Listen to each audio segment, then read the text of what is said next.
దైవజనుడైన William booth అనేటువంటి దైవజనుడు ఓసారి ఒక కలగన్నాడట.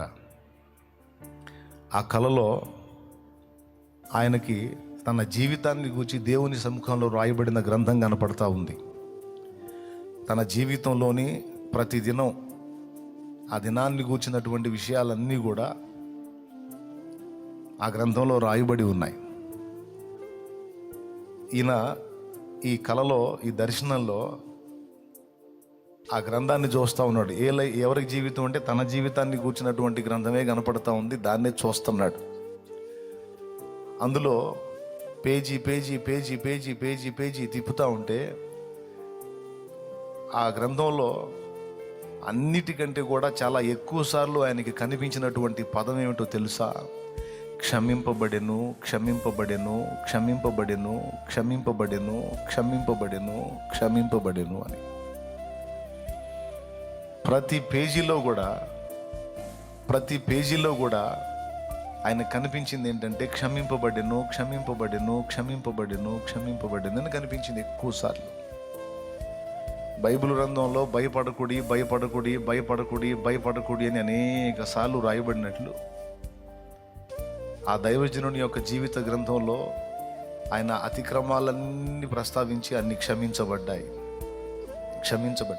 క్షమాపణ అనే పదం ఎక్కువ సార్లు రాయబడిందట. దీన్ని బట్టి మీకేమర్థమైంది? అర్థం కాకపోవటానికి ఇదేం రహస్యమా? విలియం బూత్ అనే దైవజనుడు ప్రతిదినము క్షమించబడ్డాడు. అలాగే నువ్వు నేను కూడా దేవుని కృపను బట్టి, అనుగ్రహాన్ని బట్టి ప్రతిదినం క్షమింపబడుతూనే ఉన్నాం. ఏం పడుతున్నాం?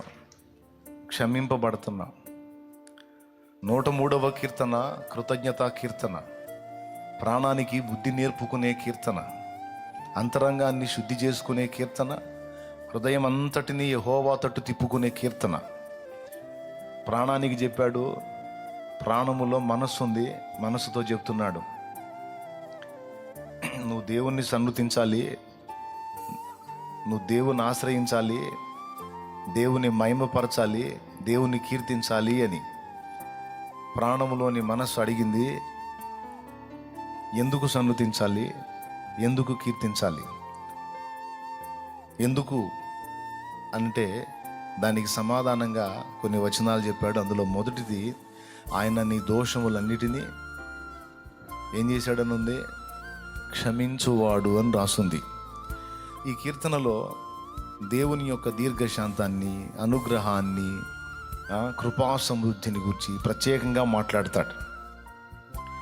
అంతేకాదు ముమ్మారు క్షమాపణ, దేవుని కృప మనకి ఎంత ఉన్నతంగా ఉందో, అసలు దేవుడు తన యందు భయభక్తులు గలవారిని ఎలాంటి దృష్టితో చూస్తున్నాడో మొదలైన విషయాలన్నీ చాలా ఉన్నతంగా ప్రస్తావించాడు. నాకు కీర్తనల్లో ఇష్టమైన కీర్తనలు కొన్ని ఉన్నాయి. అందులో 103వ కీర్తన తరచూ నేను గుర్తు చేసుకునే కీర్తన. దేవునికి స్తోత్రం కలుగునుగాక.